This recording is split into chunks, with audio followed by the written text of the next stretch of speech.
Hey, welcome to the Steve and Crypto Show, presented by the SteveStrout.com. This is Steve. Crypto couldn't join us for this special Women in Horror Month episode, but I have a pretty adequate fill-in for him. Our good friend Megan Richards is going to hang out for a few minutes and say hi to everybody and tell us about her art and stuff. Now, most of you listening probably follow me on social media, and especially on Instagram, and I post a lot of pictures of a lot of shit I have. I have too much of it, I think, sometimes. But one thing I don't have enough of is art. And if you, like I said, look at my pictures, and you'll see a lot of art from one particular artist, and you're about to meet her, our friend Megan. Say hi, Megan. Hey, guys. Like, she has a very very horror themed taste in her artwork that she puts out, and I mean even her decor, like it's she's just a spooky kid, you know. And we love her, and we're glad to have her on here. I'm glad to have her help me introduce this Women in Horror show, because I think she is a woman. I think she's a woman, pretty sure. Last time I checked, yeah. Okay, confirmed. We just confirmed that. And no, I think she's artists are a big part of the horror genre and the horror industry, because movies, film, and everything, it's all art. Writing, it's all art. And this, her medium happens to be painting, and she also does a lot of cool stuff. What would you call it? Like taxidermy kind of. How would you describe it? I make art with dead bugs. It's a little weird, but I specialize mostly in blue carpenter bees, and I've been kind of using beetles recently. So I'm also teaching myself to pin my own butterflies and moths. So yeah, I kind of just make some weird framed art out of bugs. Out of dead things. Dead things. That's cool. That's cool. But tell us about what inspires your art. I think a lot of my inspiration comes from horror films. I watched a lot of horror films growing up, and I've always been inspired by the Hollywood movies, the Hollywood monster films, and yeah, so I just started painting them. You portray everything really well. I mean, like I said, these guys that follow me have probably seen your art a million times. That I'm like constantly posting it. You know, I try to push your stuff. I've been trying to have you come on the show for a long time, and like me, you're I've always been kind of like a shy person and like a socially awkward person. Definitely nervous. So yeah. And I like, honestly, like I've been twisting your arm to get you to come on the show, but I'm glad I got you to come on for just to help me intro this one, because I think it's important that we do celebrate all the hardworking and talented female performers and artists and writers. And I think the few that we have on this episode, they may be a little under the radar. They may not be household names, but I think if you guys take time and listen to them and check out what they have to offer, you're going to be really impressed and become fans. Like, that's what I did.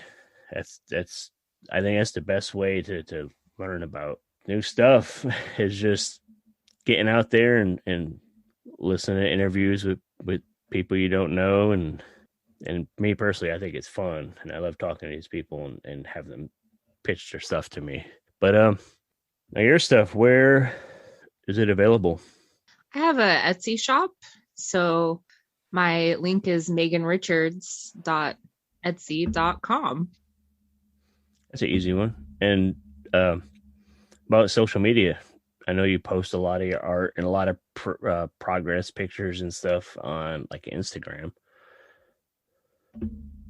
Yeah, I share on Instagram. My tag is at Magels with like 4 Z's or something. I'm there somewhere. Or just scroll through my Instagram and there's a good chance I'll have her tagged, or follow my stories, or I'll shout her out or something. Um, what is the latest horror themed piece that you created? So that's a tough one. I am starting to get back into doing some abstract monsters here, but I think the last monster I've kind of done was probably a creature from the Black Lagoon. It's a little black and white with an abstract background. I'm going to be doing more monsters here shortly, kind of like sets, more of an abstract colors and lines. So yeah, stay tuned for that. Do you prefer painting like the classic, like Universal monsters, Frankenstein's monster, the Bride, over doing more modern stuff like Pennywise, and which I know you've done, or slashers like Michael Myers? I do them all, but my favorite are definitely the classic monsters, just because I don't know, there's just something just cool about those. Like growing up watching those all the time. So yeah, Creature and Frankenstein are certainly my top. Yeah, I'd say like all the images have been like ingrained in our like they're our whole lives. Like this, they're all like pop culture iconic images. You know what I mean? So I think they kind of stand out a little more than something like a Pennywise or Yeah, I mean they essentially started it all. Like, exactly, yeah. exactly.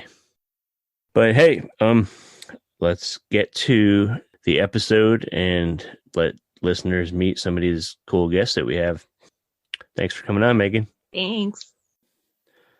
Hey, we're on the Steve and Crypto show. This is Steve, and we are celebrating Women in Horror Month with a really hardworking woman that you guys might remember from a couple years back at thestevestrout.com. I did a horror host series, and Miss Misery was one of our honorable mentions on our list. Well, Miss Misery herself, also known as Raina Young, is a writer, an actress. You direct and produce too, I believe. Yes. Yes. And what we're hanging out with Raina Young. Oh yeah. And how you doing? I'm good. I'm good. Thank you so much for having me. How are you doing? I'm good. It's just good, just good. It's been a long month.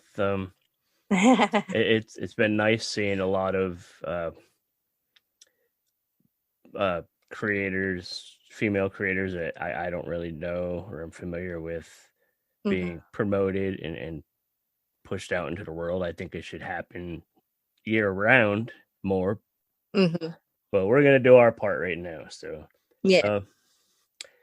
The big thing right now you're promoting is a children's book you just released, The Pumpkin Man of Hollow Falls. It's you sent me a little sample of it, and I love the art. It's spooky cute, and it's like a perfect children's book. The story is good. Your little pumpkin man little rhyme there that introduced that summons him is like super cute, and it kind of stuck in my head for a while. Oh wow, thank you. Tell us a little bit about the book, how it came together, what inspired you to make the book. Sure. Well, I had been toying with an idea of doing a children's book for a while, and I couldn't. The way I am is I can never come up with anything like just off the bat. It just takes me time to percolate, and just kind of go through ideas and write things down. And then I'll just step away from it. And then one night, I was like really late at night, I was scanning through photos on Instagram because my son wouldn't go to sleep. It was like 2 a.m. too. And I came across pictures of pumpkins and kids in like pumpkin fields just hanging out with pumpkins, and all of a sudden it just kind of came to me. A title came to me first. I always go with titles first, and so I kept thinking, oh, a pumpkin man would be cool. And then I was like trying to incorporate Halloween into that, so then I shortened Halloween to Hollow and made it a little town. So The Pumpkin Man of Hollow Falls. And then I thought, okay, do I just want to write it or do I want it to be like a poem? So I decided to start it as a poem. And after I had like an image in my head and a title, I didn't even start writing it until weeks later when I finally, like, again, at night usually is my best ideas come to me. I just started typing it out on my phone at like 4 or 5 in the morning. And I worked on it for a week until it was finished. And it was exactly the way I wanted it. And even when I was going through having the drawings done through Jason Doobie from Scattered Comics, I still was changing a little bit here and there with the poem. But I got to say, I think it turned out really great. I love it. It looks cute. So you said you're up late with the kid. Did the kid like the book? Yeah. So I got my copy and he was sitting on my lap most of the time I worked on it. So he was watching a lot of it and he kept calling it a pumpkin man. So I thought that was actually a good start not to change the title of the book, because I almost did, because I was like, well, it's not really a man, but it's a pumpkin. Well, it is a pumpkin man, because I was kind of like, is that gonna confuse people? But he kept calling it Pumpkin Man anyway, so I was like, okay, well, that gives me a good insight that the title's fine. But yeah, he loves it. I actually read him the book when I got the after I made it and I got the hard copy in to look through, I read it to him because I wanted to make sure, everything looked good. And I did make some changes on it, but he wanted me to read it again. And I read it maybe 8 times that day. So I was like, okay, well, hopefully this is good. It'll catch on. But one of my fans who bought a copy wrote to me and said, I really like this book. It's like Beetlejuice for kids. And at first I was like, what is he talking about, Beetlejuice? And then I was like, oh, well, I guess that kind of makes sense in a way. So I've been getting some good feedback. Good. I mean, the best critic for a children's book is children, and it sounds like the kids love it, so that's important. Is there ever any plan to take it further than just a book? Maybe try to make it into like a little mini animated short film or something? I actually was toying with that. I have never done animation, so I really wouldn't know myself where to start and begin with that. But I'm definitely conjuring up another, like a sequel to it. So at the end of the book, I do have it says the end for now. So I am going through some ideas to make another one. It's just finding the time to kind of get to it right now, because I don't really know exactly which direction I'm going to go with it, but I do know I want to do another one and maybe another one after that. As of right now, I have so many projects under my belt that sometimes it's hard for me to go back to something right away. But I think I'm just going to let this sit for a while and just keep promoting and selling and seeing how far I can take it. Very cool. And it's available on Amazon, I assume. Anywhere else through your website or anything? Yeah, you can find it on Amazon. It's also if you have a Kindle Unlimited has it. And if you need a link to where to purchase it, you can go to lastdoorwayproductions.com, my site, and I have the book there with the links where to go.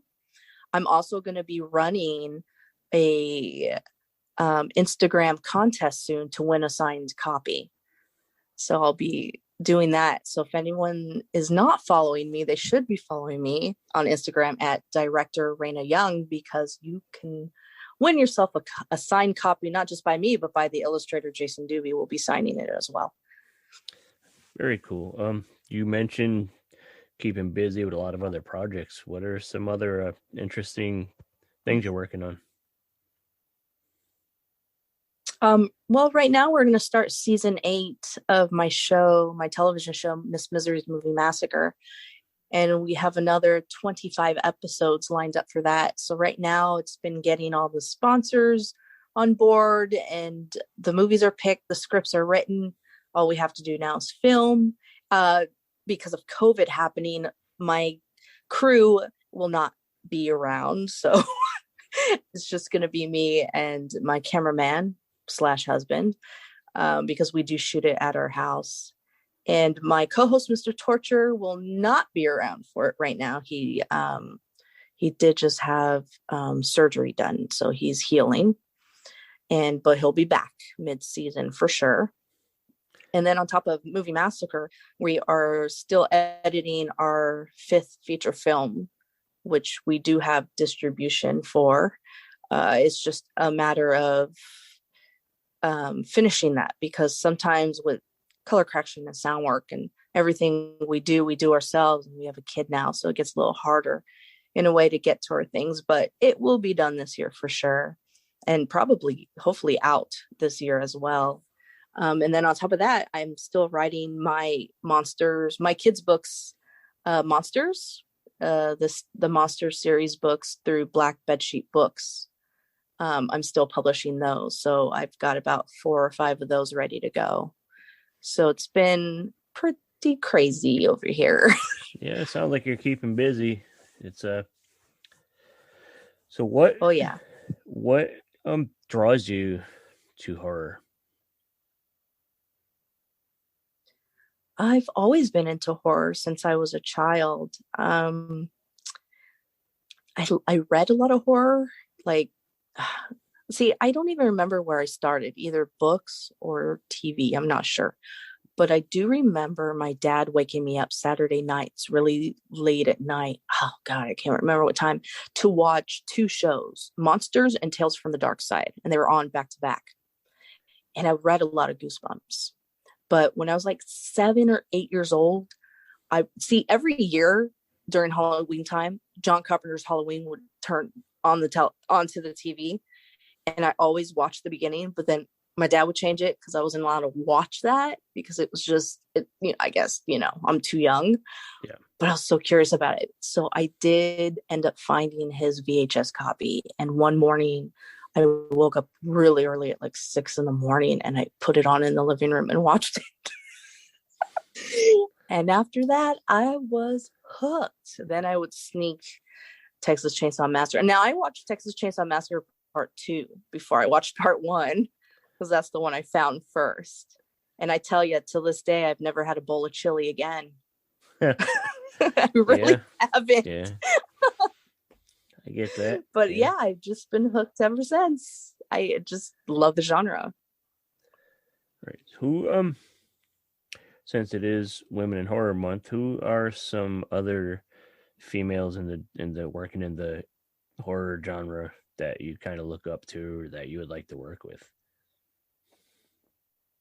Oh, there's so many amazing women out there that I wish I can just sit here all day and give props to, but I can't. Yeah, but I gotta say, a few women, you're right, but a few women who I just really love, adore, and admire is Brooke Lewis and Deborah Lamb, Axel Caroline, Maureen Whelan. There's just so many women out there that I have worked with and haven't worked with yet that I cannot wait to work with. And a lot of actresses out there I haven't worked with yet either. There's just, there's so many to name, but I tell you, I really like that Women in Horror Month has brought out articles of females that I've never even heard before, who are newer to the genre, where I'm learning more about. I'm like, hey, I connect with you. You're cool. So thank goodness for Women in Horror Month, because some of these women I never would have known existed, Yeah, absolutely. That's really what draws me to it, besides the importance of women in horror. Like, I can't think of a horror movie without a strong or important female character in it. You know what I mean? It's like, it's like always like a focal point of every movie, even if it's just 80s slasher that's just all blood and boobs or whatever, there's always yeah focused on women, but yes it's definitely important and something that people should talk about. And like you said, there's so many out there that we don't know that. Yes, exactly. Yeah. And I think it's really important to also promote a lot of the female directors, because you got to think, when I was growing up, all my favorite directors were men. All the ones I'd look up to are men. It wasn't until I was really getting older, I'm like, oh, there's female directors out there, and a female directed this or that. I'm like, oh my God.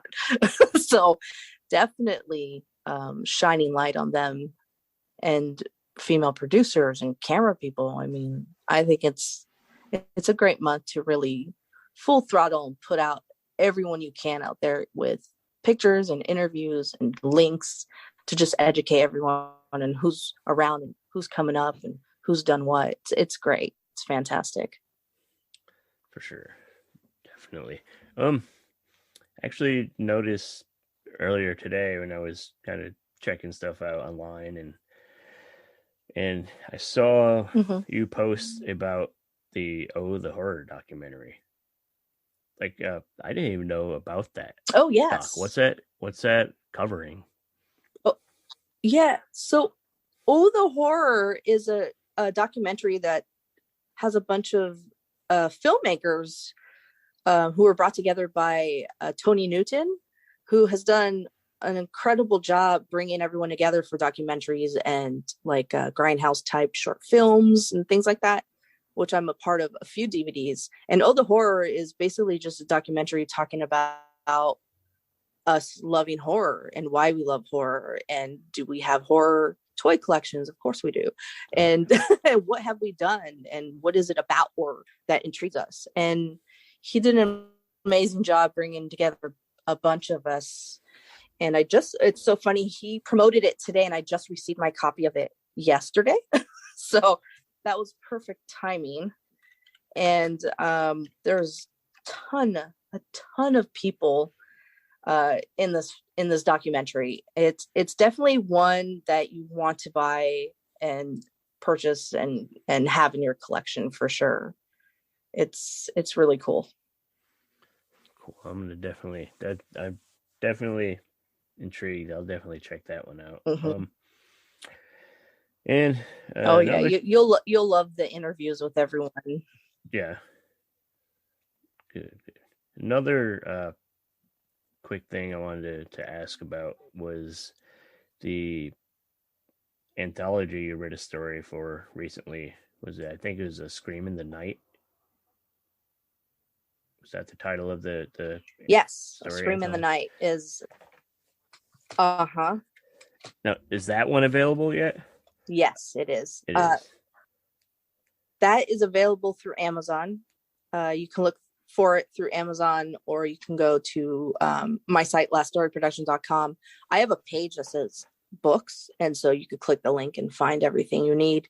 That is an anthology book that I had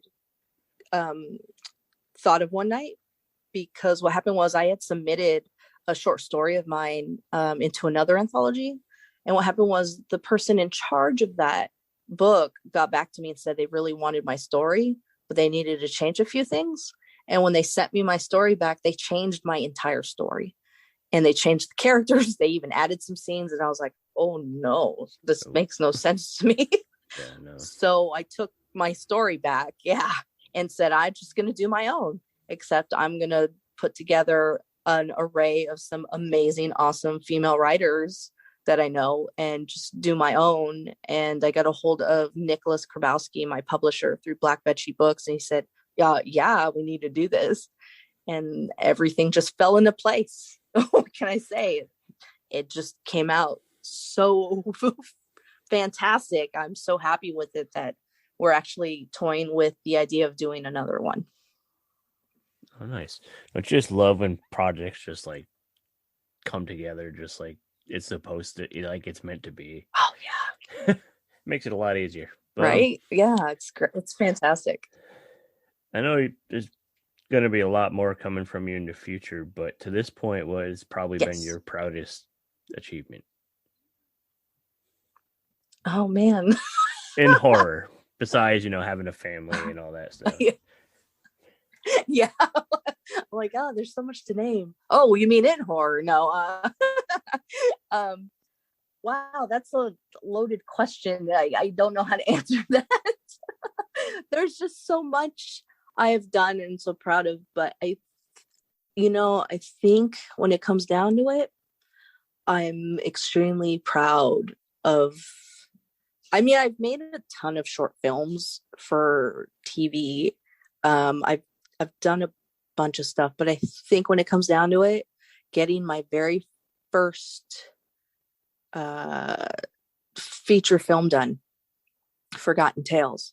I think that it's got to be that, because before that I did a women in horror documentary, and that was, oh my God, that was a lot of work, and I'm proud of that. But for some reason, it took a lot for me to save and get Forgotten Tales going and get my crew and my cast together and get it done, where I was like, when it was finally finished and edited and I sat back and watched it, I literally cried during the credits, because I was like, I can't believe I did it. I got a feature film under my belt. And I was hooked after that. I did my next one right away too. But I gotta say, I believe it's Forgotten Tales, which you can find on Amazon as well, actually, on DVD and Blu-ray through SGL Entertainment, my distributor. He's been amazing and fantastic. He took my movie and he's just been selling it like crazy. It's great. I'm extremely happy with it. Do we want to do a sequel? I've thought about it, but as of right now, I have so much on my plate. I'm probably not going to. For my next feature I did, Doll Murder Spree, I've got a ton of people asking me if I'll do another one, a sequel for that. And I'm like, I don't know right now, especially with COVID, it's like, I just can't film right now. I got to be careful. I don't want to catch anything or bring anything home. I've got an almost 3-year-old, got to be careful of, but, I tell you, I don't know about sequels. Sometimes I don't like sequels or watching sequels. Will I do a sequel? I'm not sure, but definitely something to ponder. Yeah. Yeah. A sequel ruined chili for you for life, so I get it not did. Liking sequels. Oh my God, it did. Just use that as your reason. I can't make a sequel. Sequels ruin delicious food for me. Can't do it. Right. I seriously, like, I can't even look at it. That's funny. So funny. Well, hey, I thank you for taking a little bit of time to hang out and chat and tell us what you're up to. Before we wrap up, you want to let everybody know where they could find you online, run the website, buy them again, tell them a couple of the books they need to go buy today? Yes, definitely. If you're not following me on Instagram, you can at Director Raina Young. I'm also on Twitter as Horror Host Miss Misery. And of course, you can find all the links of anything to buy of my stuff and the links of where to follow me on Facebook and everywhere at lastdoorwayproductions.com. Alrighty. And of course, when we put this episode out, we'll make sure to link you up on there in our post about it, and people will be able to find you that way too. So thank you again. Yes, thank you so much. Thank you. Hey, this is Steve, just reminding you guys to use our discount code at Fright Rags. Fright Rags has been bringing you the best in horror apparel and accessories since 2003, offering a wide range of products for your favorite creature features, slasher flicks, and cult classics. Their collections include John Carpenter's Halloween, Universal Monsters, Night of the Living Dead, Creepshow, Twin Peaks, Evil Dead, and so many more. So stay tuned in early March for some special announcements, as well as the first ever trading card set for the George A. Romero's Day of the Dead. That's coming March 2nd. I'm hyped for that. That's awesome. All this stuff is officially licensed and available now at frightrags.com. And like I said, Steve and Crypto listeners get 10% off when they use Steve Crypto 10 at checkout. So head over to Fright Rags and check out all their awesome horror merch. Now let's get to our next guest. Hey, we're on the Steven Crypto Show, and I am chatting with Stephanie Malone, the editor in chief of morbidlybeautiful.com. It's a great website, and I'm going to say it's a pretty website. It's really well put together, but she has a lot of great reviews, news, and interviews and stuff on there. Like I said, the site looks great, great content. When did you start the site, and why did you decide to do it? Well, first of all, thank you so much for the kind words. I really appreciate that. So the website is now 5 years old, and it's kind of a little bit of a long story of how it got started. I'll try to shorten it as much as possible, but basically, I had a background in film, went to film school, was at the time working with a lot of indie filmmakers. I'm a graphic designer as well, so I was doing a lot of design work, helping with some PR, helping with just all kind of different aspects behind the scenes of really micro budget type films. So it was always something I was super passionate about, always been lifelong lover of horror, but wasn't really involved in the journalistic aspect of it. And I had a couple of friends who were writing for this horror website. And it was something I'd thought about a long time, but I had never really pursued it, even though I'm a writer, I'm an English major. And so film school, English major, horror lover, had just a big background in that aspect of everything, but hadn't done the journalism part. And my friends encouraged me to apply for this website they were writing for that they were loving. And I got really excited about the opportunity. I reached out to a couple of filmmakers that I was working with at the time, interviewed them, wrote a couple of pitch articles. Unfortunately, at the time that I was submitting, and I didn't know this at the time, but the website was folding. They were going under. And so my timing was just terrible. Sort of as soon as I got my articles together and pitched, I found out that they were no longer going to be in business. So, I was pretty devastated by that because I got really excited and I realized it was something that I had wanted to do for a long time and I just never pursued. And so once the kind of seed was in my head, I couldn't get it out of my head. But so I started thinking about it and I realized, well, I'm a graphic designer, I'm a writer, I'm a web designer. I have a sort of hodgepodge of skills that I realized I could build my own website. So really on a whim, over a few days, I built the website from scratch, launched it, brought on my friends that were writing for the other side. I asked them to kind of come over and join me. So I had a couple of writers right out of the gate, which was really nice. And really just haven't looked back from there. When I started, I had no idea it would become what it has become. Now I have about 50 writers working for me, and it's really blown up and given me a ton of opportunities I never would have imagined I would have had. And it's been an incredible experience. But when I started, it was really just a chance for me to share my love of the genre and support, some of the indie filmmakers that I was really excited about and, connect with the community, which I love the horror community and wanted to be a bigger part of it. So it really just has expanded from there. And what draws you to horror and the community? Well, like I said, I've loved horror for as long as I can remember. I had pretty liberal parents growing up, so I was exposed to the genre very early on. I've watched horror movies since as old as I can remember. Never gave me nightmares, never traumatized me, always something that I found super exciting. And, as I got older, I really have come to appreciate the depth of the genre, how vast it is. It gets a bad rap for being people that aren't very close to the genre often equate it with just your typical, blood and boobs, slasher genre, really shallow surface level stuff. And I have found that there's such a tremendous depth in the genre. And it's the more that I talk to people in the community, the more I discover that a lot of us have a shared relationship with horror, that it's a very healing thing.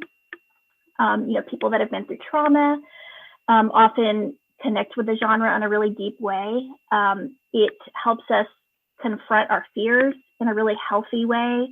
A lot of the science that's come out in recent years has shown that it's really incredible for helping us really deal with the world that we live in. And I think that's become even something that's been even more important over the past, really difficult year that we had. And, with everybody really struggling, it's an escapism, but it's more than that. It's not just it's a way to escape. It's a way to really deal with the way that we interact with the world and our fears and our shared fears. And I love talking about that. And I love working with writers who talk about the deeper themes in horror and what it really has to say. And I think it's a really transcendent genre, and it speaks to me on a lot of levels. That's a pretty damn good answer. Thank you. So with the site, morbidlybeautiful.com, what kind of goals do you have for this site? I mean, are you trying to are you monetizing, or you just want to keep it going to just keep pushing stuff, pushing new indie films? And yeah, I try to, it's been, we've had pretty significant growth year over year. So each year, I have goals for the year. I have ways that I want to kind of continue to organically grow the site. I'm constantly trying new things, adding things. We, not too long ago, launched a podcast network. So, there's things like that where I'm like, okay, I want to expand to doing YouTube. I want to do a podcast network. We even have live streaming on Twitch. So we introduced original horror fiction. Constantly trying to introduce new content, expand our reach, expand the way that we're able to interact with the community.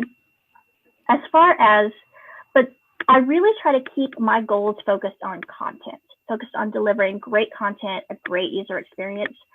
And I guess this makes me a bad businesswoman. The site is not for profit, so we don't do advertising. There's no. All the writers are volunteer, and that's really important to me because I always want, and the main goal for the site that I had going in and that I want to maintain is that the site is about respecting the audience, respecting the genre, celebrating the genre, and really putting content first. That's how we differentiate ourselves. We are very focused on making sure that we are producing outstanding content that is relevant, that's engaging. I really want I love that you said that it was a nice looking site. That's really important to me as a graphic designer. I want the experience to be all encompassing. I want it to be a great visual experience. I want the content to be amazing.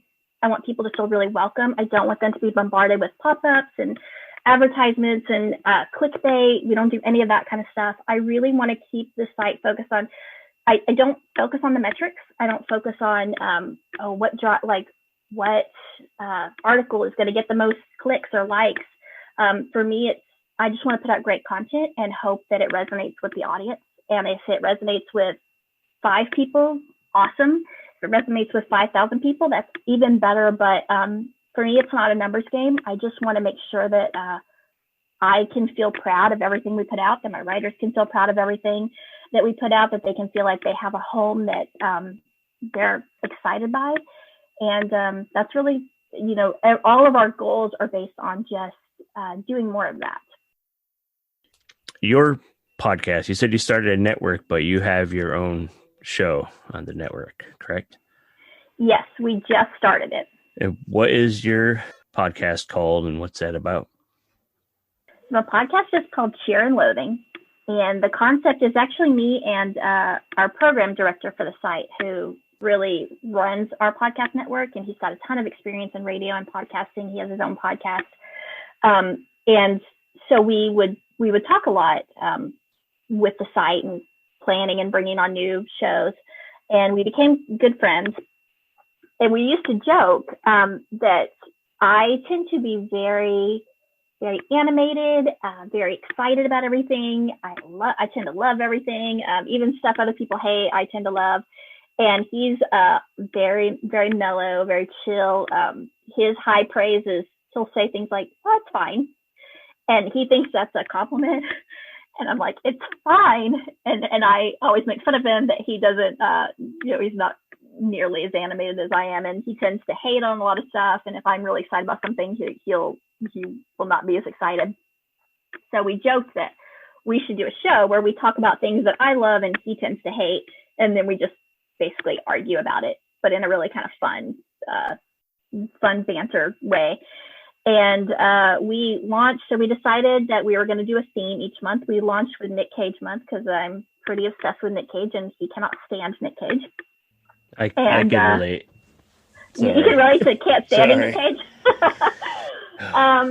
Yeah, it's pretty fun because we just have a good rapport, and it's really low key, and we pick a couple of films each week to talk about, and basically just make fun of each other. And it's an absolute delight. I'm having an amazing time with it. We have only released a couple of episodes, so it's really brand new, but we're getting a lot of positive feedback, and more than that, it's super, super fun. And I've already become completely addicted to it. So I really understand now the passion for podcasting and why people love it so much. Yeah, definitely. I got the bug, so yeah, I understand. It's definitely, I enjoy shows like that are more casual, rather than some shows that just stick so strictly to their format that it just feels I don't know. I just like a casual conversation. I like that feel. With the website, I have to be so organized, and I have to do so much planning and be on top of things. And, I do the promotion and the marketing and everything. So it has to be very regimented for me. And so with the podcast, I really tried to make it, I felt like it needed to be very structured, and we needed to be very organized, and we needed to be on top of things. And it was really Casey, my co-host, who was like, "You've got to chill out. Like it's going to be so much better if we just let it happen organically, and we just have a genuine conversation, and people will appreciate that." And so to his credit, he really talked me off the ledge, convinced me to go in a little bit, flying blind, which stressed me out. But once I did it, he was absolutely right. It's so much fun. It's fun not being prepared. That worried me at first. I thought it was we were going to seem disorganized and chaotic, but it's just a fun conversation, and we have a great time. And I think it sounds good because of that, because we have a good rapport, and it's not overly organized and structured and planned. We just fly by the seat of our pants, and so far it seems to work. Good. And what was the name of the show again? Cheer and Loathing. Cheer and Loathing. Okay. Now, do you have any like a dream guest or interview subject you'd like to have either on your site or the podcast? Oh, gosh. I mean, there's quite a few people that I would freak out about talking to. As far as, there's a lot of like women in horror who inspire me, that I would love to have, have the chance to interview. Gigi Saw Guerrero, Kier La Janice, Jovanka Vukovic. I always pronounce her name wrong, I believe, but she's one of my heroes. And actually, it's been great because working in this industry, I've had a chance to meet people that I never thought I would meet, and I actually got a chance to meet her and connect with her, and she's absolutely lovely. And it's amazing when you're super inspired by someone and then you meet them, virtually meet them, and they're just incredible people, and so they inspire you as human beings as well as their career. That's always super exciting. So hopefully I will get the chance to interview her.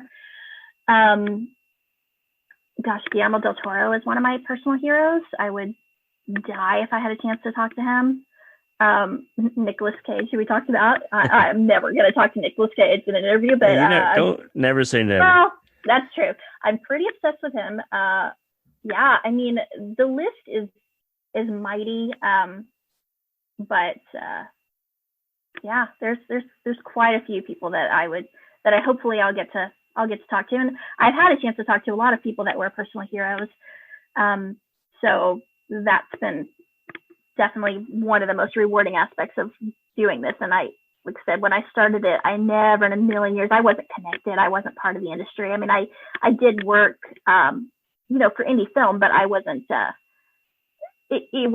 I wasn't in a situation where I got the chance to really like meet all my heroes and talk to them and, go to film festivals and watch screeners and stuff. And the fact that I've had those opportunities, been able to go to like South by Southwest and Fantastic Fest and some of these like amazing festivals, when we were able to do in-person festivals, and the people that I've met there and connected with has just been an absolute dream come true. So hopefully I get to keep doing that.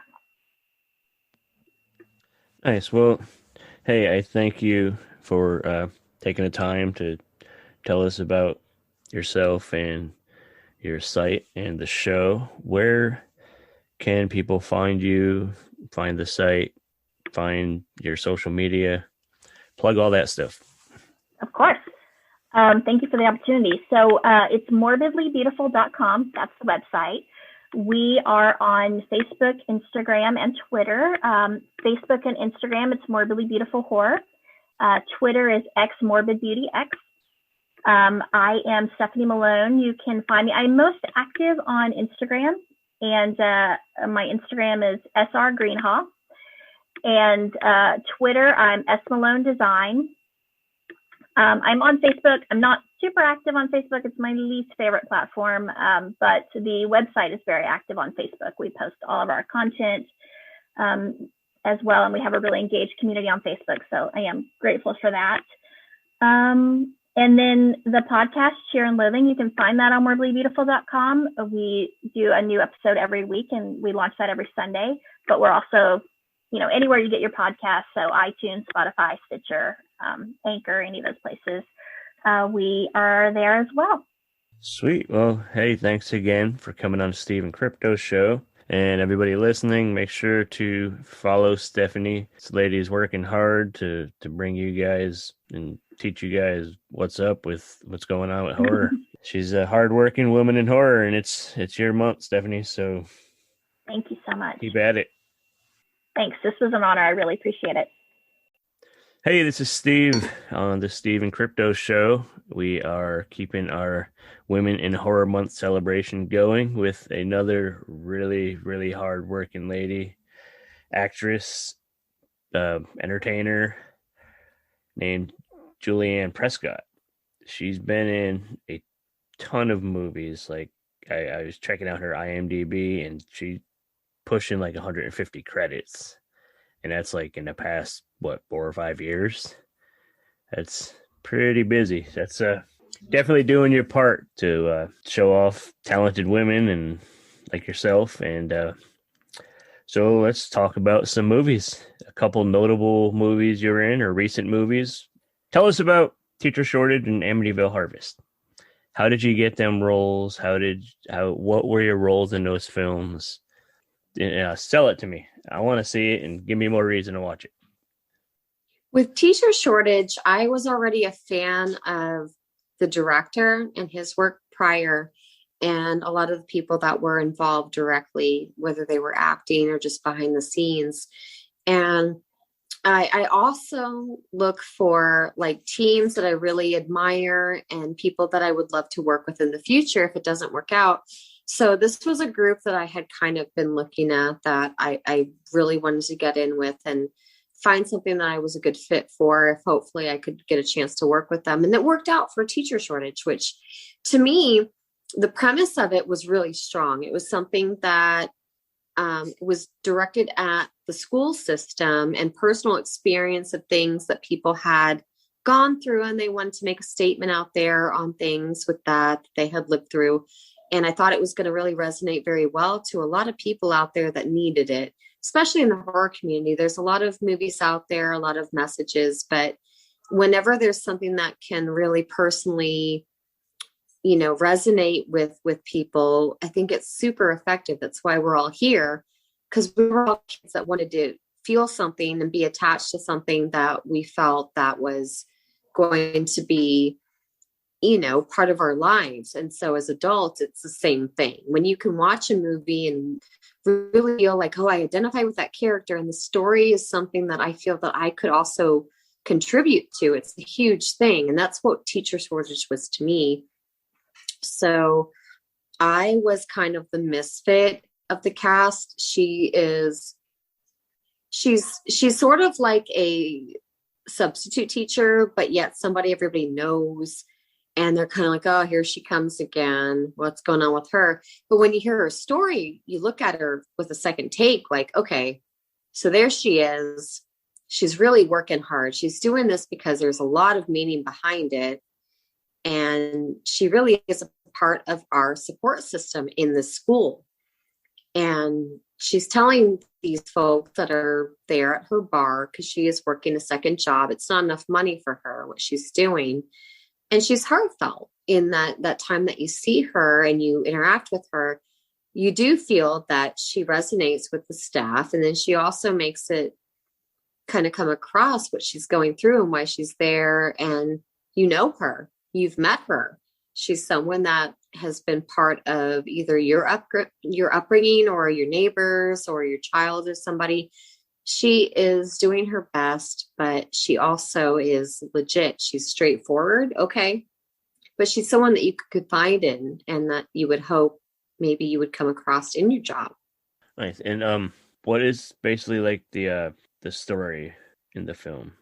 It's about a group of folks that are part of the school system that they're trying to do their best to be professional, but there are aspects on multiple characters that are weighing on them where they are kind of falling out of place, that they are acting out of character, or they're just kind of revealing themselves as being unprofessional in certain ways, or ways that people would misinterpret, like they're trying to live their lives. And I would say it's just about being a teacher and being part of the school system. It's very real. It's very authentic.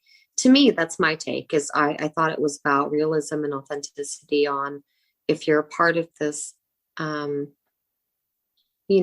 this school system, this is things that you may be faced with or know other people who are faced with, and kind of the horrors of what they went through it. Because we see a lot of movies that deal with kids, with students, and with what goes on with them and kind of the faculty interacting with the kids. This is more of an adult theme of what happens with staff, what's interpersonal with them, their interactions with each other, their stances on their beliefs and what they've gone through, their careers, and what can be horrifying to someone with a career as an adult, especially in academics.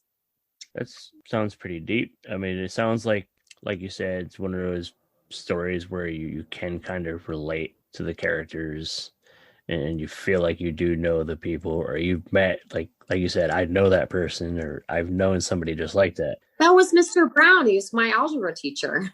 Yeah, yep. There's always somebody. Like I like movies like that. Like I love horror. I love the campiness that horror usually has, or just the kill scenes and all that stuff and the art of that side of it. But I do like when you get those really good relatable characters. And a lot of times in horror films, you feel like it's very unrealistic. And it's rare that you get super relatable. It sounds like you really get invested in your characters, like how you describe your role in that film. What are some of your other favorite roles you've done, and some roles that like best exemplify you and showcases your skills and talent? There are so many that I was really proud of. I would say As Night Falls is one I'm super proud of. It was one of my first ones. I got to do a lot with my death scene and the confrontation. That was something that I never got to do before. I was very proud of it. There was a lot of like wire work with that, and just like being lifted off the ground and just how we were going to do this kill. And it was very, very strong. So I would say I was very proud of that one. I did a lot of I did a lot of work for TV shows, actual like dramatizations in the beginning of my career, which was very, very cool, for like Dr. G and Animal Planet. And there was a lot of that I really enjoyed as well, because it was creating something that was very different from what I was used to with acting. You didn't have conversation, you didn't have like a script or anything like that. You were bringing to life a story, like something that was situational. So you had to really bring something very living and very real to people when they were watching it, where they were like, they had no idea that this was something that was kind of like scripted or brought on the other end of like, you know, taping it. It was just, they were in the situation, they were in this drama, and it was based off of real events. So to me, that was huge, to be part of something that was real and living and breathing, but yet you were recreating something that already happened. So to me, that was huge.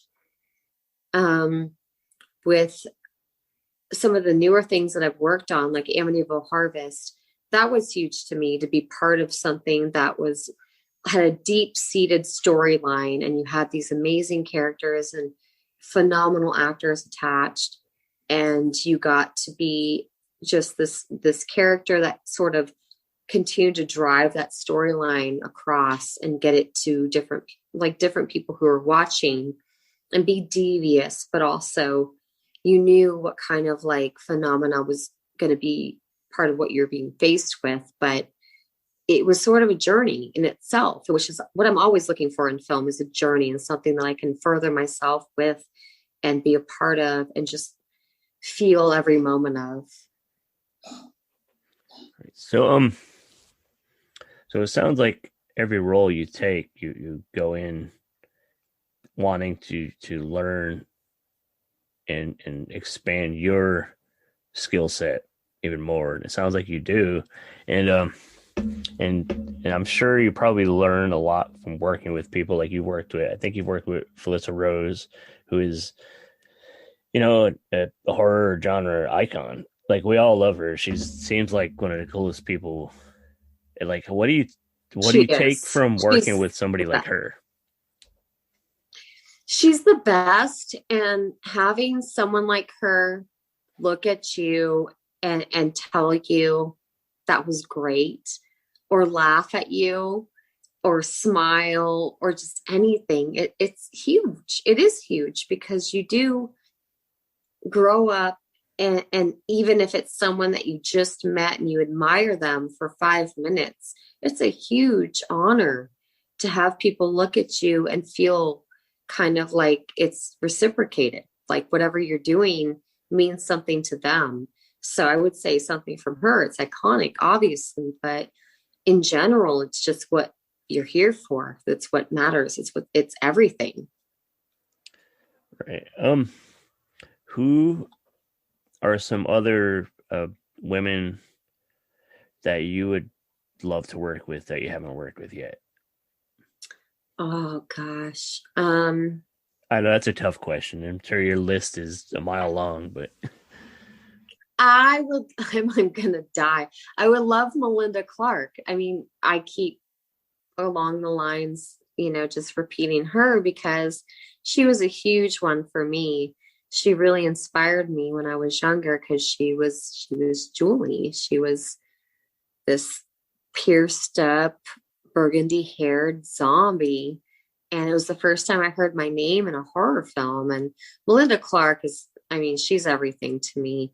So I would say her, but I have so much love for Tracy Lords. She's another one that I've met her. She's like the best. Like, I love her so much. I would love to work with her. There's a lot of them. There's a lot of women that I just have so much respect and love for. So I'd say like Tracy Lords and Melinda Clark are two of them that 100% up there on my list. Very cool. So what about horror draws you to horror? It seems like the majority of your roles seem to be horror films. What draws you to horror?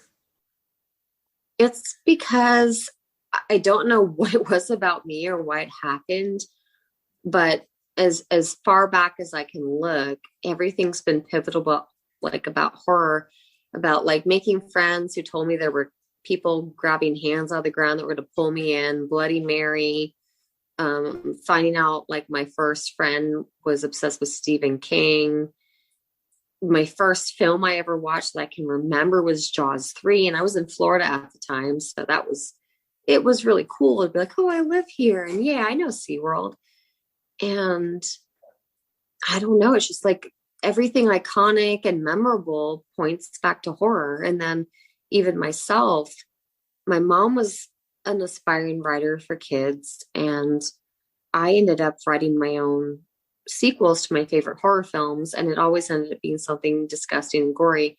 And it ended up being a thing at my school that I grew up in, where kids were taking these scripts I was penning and wanting to be like choose your own adventures. And my mom was called. They're like, we don't, and this was like a while, like where it wasn't like a super scary thing, where my mom was called and they're like, well, your daughter's writing some very upsetting kind of things, but they weren't looking at me like a very serious kind of situation, but they were still like, okay, should we expel her or should we give her, the award for representing this school as the best writer? And they ended up giving me the award as the best. I have this trophy still. It's the only thing I've ever won as the best writer in the school, because somebody had a script in their desk that I had written a script, like my own interpretation of either Texas Chainsaw Massacre or Friday the 13th, because those were the two that I was really obsessed with, and Nightmare on Elm Street.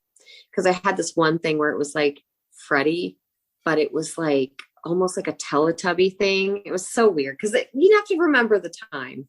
So it's kind of funny, but this was what I was really into. I was like so immersed, and it made me so comfortable that I thought this was a way to identify with other people in a sense of making friends or relating. Like this was so normal to me and no one told me otherwise. So it was kind of how I expressed myself and met other people and made myself known as an individual. I feel like the like horror community anyways is such a like you say, expressing yourself and meeting other people. The horror community is that's what the horror community is just, it's a community. Absolutely. It's a very open, very very respectful. They're smart, like they really care about the art of the horror film and just filmmaking in general. And it's definitely it's just good. It's all it's a good thing. It's for me, it's been beneficial because, like I said, it's some of the most supportive people I know are my friends that I've met through horror. They're always looking on ways to like elevate each other. They want to support and they want to take you with them. They want to actually continue the journey together. Exactly. So what are some other projects you have coming up? I just worked on Bloody Summer Camp, and that's with Slasher 15 Productions, and they have one. It's going to be so crazy. It's called Go Away. It's a home invasion horror film, and they're actually nearing the end of their crowdfunding right now. And it's crazy. And they were one of the best people. I have such a funny story real quick to share with them. Yes, please. I was doing my scenes with them, and it was in this crazy lake, and I had to dive in, and it was like this crazy day. It was just so great. It was like very challenging and just amazing. And out of the bushes, here comes Felissa Rose. And she came out there, and I was friends with her, and she's amazing. I had no idea. They brought her back. She was back to do some scenes together. I had no idea. And it was my birthday as well. So here she comes out of the bushes to just create some more art together. And I'm like completely like in this lake, like no idea what's going on. And like, what's happening? So when I got to be part of the upcoming film, all I can think of is these guys are so creative and immersive that I'm like, I'm so excited not only to work with them, but all the creative, like amazing things they just pull out of the air. So I'm like, they could just do all this crazy stuff and just confetti could fall from the sky. So they're really great folks. And I do have a film on Friday that's going to be announced where it's my first time being on the production side as well. It's for Sean C. Phillips. It's called Scream Bloody Murder. And it's going to be like an early 90s homage where we throw back to some of those great films from the 90s. Because we all love the 80s. There's a lot of great films from the 80s, which are super just phenomenal. So it's going to be his first time really throwing back and putting all of his weight and his like heart and soul into making his own phenomenon for this, which I'm so grateful to be a part of as well, because I think he's one of the most amazing folks I've ever worked with as well. So those two, I think, there are two of them that I really am so just, I can't be more proud to be a part of them. Right, and that's going to be announced this weekend, you said? On Probably Friday. more details and stuff. Yeah. Very cool. Well, leads up to my next question before we wrap up.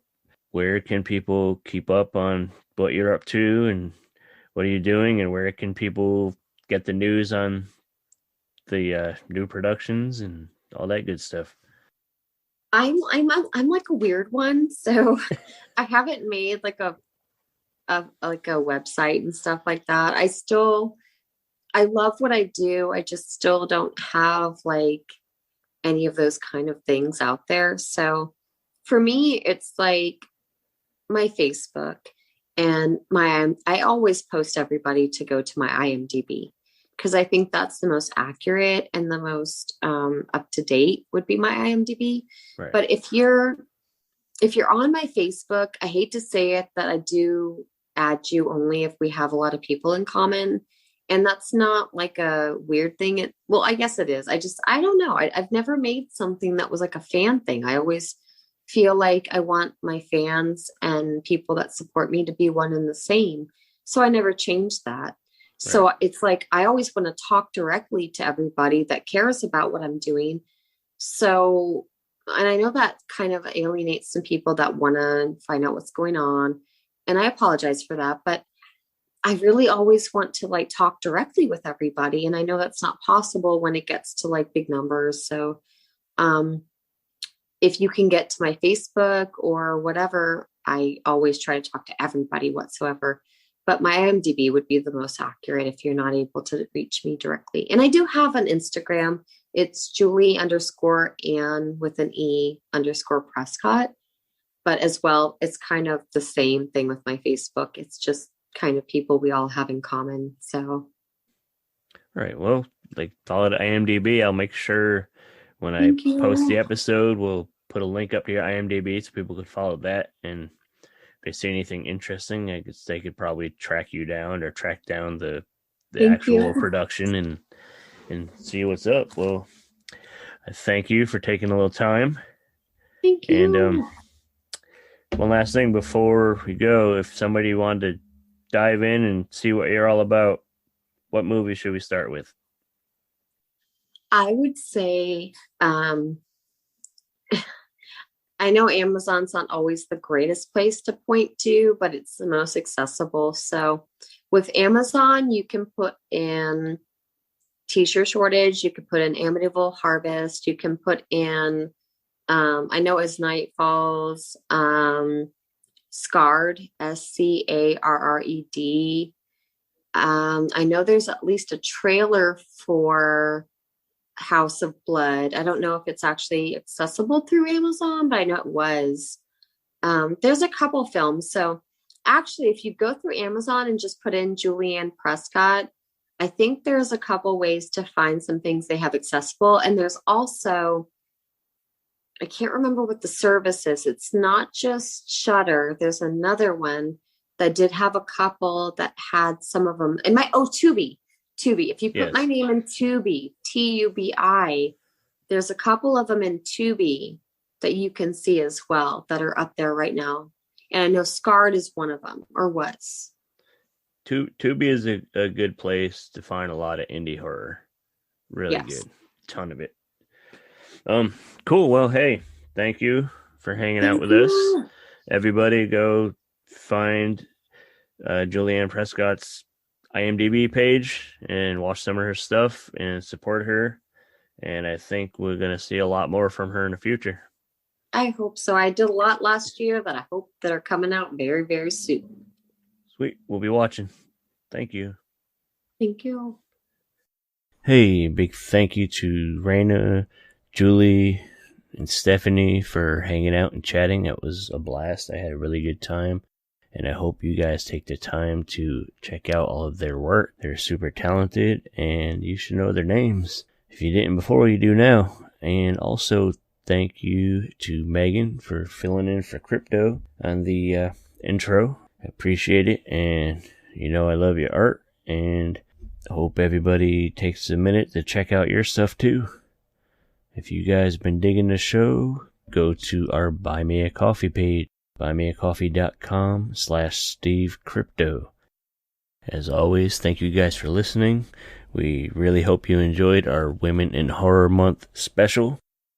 And we've been the Steve and Crypto Show. Talk to you soon.